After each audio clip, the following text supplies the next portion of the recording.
investors are going to try to focus on the next month or two and say, oh, well, the news is going to be bad.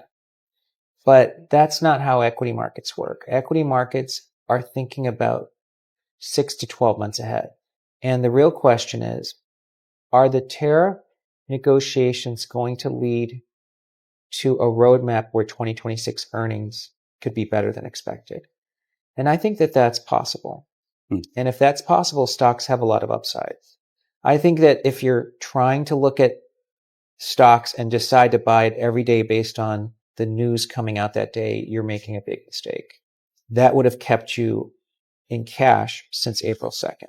Tom Lee opens with a clear-eyed assessment. We're living through an unusual and volatile moment. The recent tariff war hasn't just rattled headlines, it's triggered real uncertainty for businesses, consumers, and global trade partners alike. This isn't your typical soft patch correction. It's a complex geopolitical event with deep economic implications that are tough to quantify. Between April 2nd and April 5th, markets saw a sharp and sudden sell-off, driven by fear and uncertainty. But here's what stands out. Within just a week, Tom Lee points out that key indicators began flashing potential recovery signals, suggesting this pullback may have marked a local bottom, or at least a durable turning point in market sentiment. Volatility may still be ahead, but the data tells a more nuanced story, and smart investors are paying attention. If you found this insight valuable, smash that like button, subscribe, and turn on notifications so you're always first to get our latest macro and crypto updates. Let's go back to the interview. We are in an unusual time because this tariff war has created a lot of uncertainty with businesses and consumers and trade partners and, of course, the stock market. And markets went into a free fall decline from April 2nd to April 5th, so a 1-week period. And I think everyone's been struggling to understand whether or not the selling has gone too far. But we have seen some things that only happen after or near a low. And I've been detailing them in our research, but among those that are worth noting is one, we have seen stocks recover 50% of their losses. So that might be the most important thing. And that came last Friday because in the last 14 declines of more than 20%, 21 of the 22 never retested the lows after recovering half of the decline. So that's important. So when you can bounce back to get half of your losses back, it almost never goes to a new low. But the other things that we have seen, some of them are technical, like a Zweig breadth thrust, which is basically a 10-day moving average of advancers. That broke above 0.6. We had 2 consecutive days of 90% advancers. That's usually always happening after the low. And I think maybe one of the more important ones is that the high yield market, which is a leading indicator for equities, managed to recover again 50% of its losses. So when that happens, that generally helps stocks confirm the low. I think stocks can recover really based on 2026. So the most important thing to ask is, investors are going to try to focus on the next month or two and say, oh, well, the news is going to be bad. But that's not how equity markets work. Equity markets are thinking about 6 to 12 months ahead. And the real question is, are the tariff negotiations going to lead to a roadmap where 2026 earnings could be better than expected? And I think that that's possible. And if that's possible, stocks have a lot of upside. I think that if you're trying to look at stocks and decide to buy it every day based on the news coming out that day, you're making a big mistake. That would have kept you in cash since April 2nd. There is a multi-fork roadmap ahead of us. We don't know what the tariff roadmap looks like, but I think the important thing to think about is, what has the market been thinking about? I think the market has been thinking about the downside risks, and they've been talking about the risk of a recession or a trade war with China that leads to economic Armageddon. That is why investors only think about the downside. The flip side of all this is that the US actually has a lot of upside for exports, a lot of upside for deregulation, a lot of upside for changing tax policy, incentives for creating investment in the US. And all of that would actually not only expand PE, but also expand earnings. So I think you don't want to get too specific, because at the end of the day, if investors have raised, if cash on the sidelines is $7 trillion and investment sentiment is persistently negative, you don't have to be right. The market just has to be wrong. There's always a recession somewhere in the US economy. Sure. Like in the last 5 years, I might even say 20% of parts of the US economy have been in a recession. So that's why we call it a rolling recession. And the trade war is probably creating another set of rolling recessions. Now, that doesn't mean the overall economy is in a recession, because GDP could just grow slowly as parts of the economy are in recession. I'll give you an example. Housing has been in a recession for 3 years now.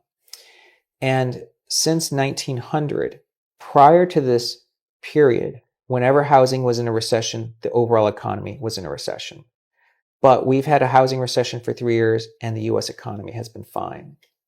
So the question I think we're all trying to debate is, if we have a trade war recession, like so trade is slowing, is that enough to create an overall recession in the economy? Because we know it's creating a trade recession. And I don't have an answer to that. But the one market I'm watching is the high yield market. If high yield spreads, which means high yield rates relative to risk-free rates, if that reaches 1,000 basis points, then we're almost guaranteed a recession. But it's currently at 367 basis points. So to me, the high yield market is saying we have another rolling recession happening, not a US recession. So that's why I was asking you to clarify, because I think it's going to be too easy for people to say, oh, GM's in a recession, so the economy's in a recession. GM could go into a depression and it probably wouldn't affect the US economy. But we don't want too many parts of the economy to go into a recession, because then that would drag the overall economy into a recession. One of the most insightful parts of Tom Lee's commentary is his pushback against a familiar fear that corporate profit margins are on the verge of collapse. He reminds us this isn't the first time we've heard that claim. In 2008, many strategists insisted that S&P 500 margins would be permanently damaged. But what happened? Margins recovered, stronger than expected. During COVID, the same narrative returned. And once again, corporate margins held steady. Then came the Fed's rate hikes, and with them, fresh fears of margin compression. But guess what? Still wrong. Lee's takeaway: investors often underestimate corporate resilience, and that mistake can lead to missed opportunities, like hearing seasoned perspective that cuts through the noise. Like, comment, and subscribe for more sharp insights from top minds in finance. Let's watch more clip from the interview. Oh, if you have a rolling recession, why doesn't it pull everything into a recession at once? Right. And at some point. Yeah. I think that that's possible. But historically, it's required what you call a shock.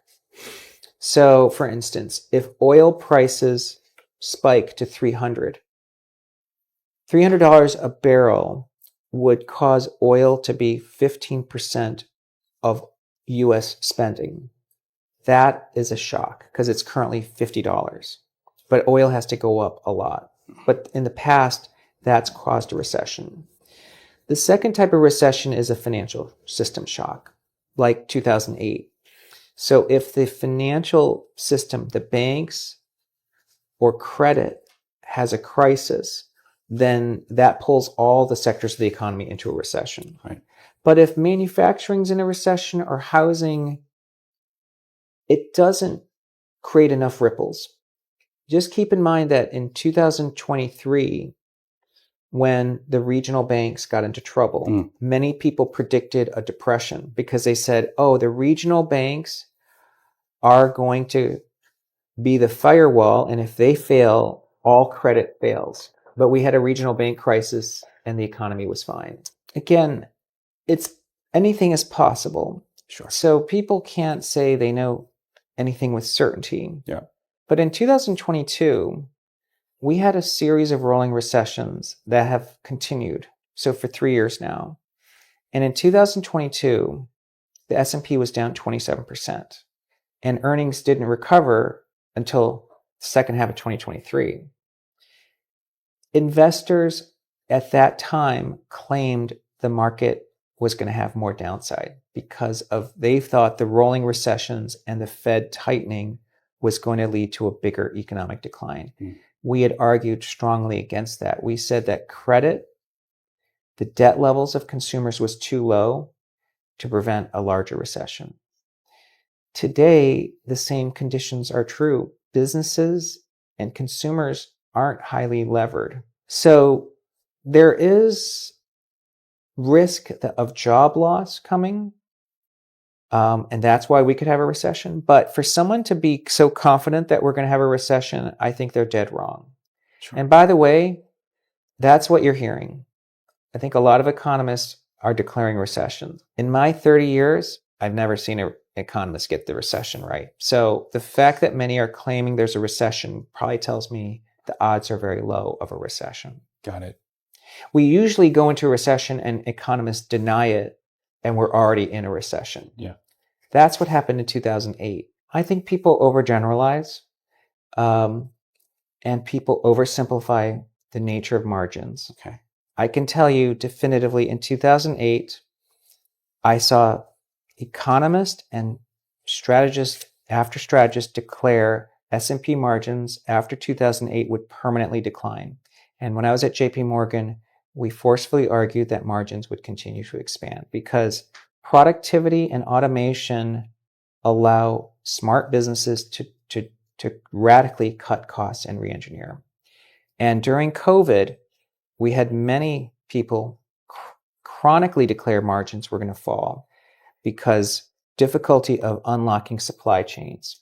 And then when the Fed began to raise interest rates, people forcefully declared margins would decline because as either inflation rose or fall, companies couldn't keep up. So in every single instance that people have declared margins would shrink, that has not been the case. Now, if someone's going to tell me that margins are going to fall because of this trade war, I'm going to say that they do not have history on their side. I think U.S. companies have proven time and again that they are able to manage costs. That is their strength. They are better at managing costs because they care about shareholder returns. That is not the case with other countries. And so I don't have an answer for that, but I'll just say that I'm hearing the same arguments I've heard for 15 years, and everyone's been dead wrong. Tom Lee wraps up with a sharp and somewhat contrarian observation. Economists almost never predict recessions correctly. In fact, he argues that when economists start loudly forecasting a recession, it often signals the opposite is about to happen. Case in point, in 2008, the recession was already in full swing, but most economists were still in denial. Fast forward to today, and we're seeing the same pattern in reverse. Many experts are now confidently calling for a downturn, but according to Lee, that growing consensus might actually be a sign that a recession is less likely in the near term. It's a reminder to think independently and question the herd. If this gave you a new perspective, smash that like button, subscribe, and turn on notifications to stay ahead of the curve. Want more sharp insights like this? Check out our next video where we break down market signals that matter and how to position for what's coming next. See you on next video.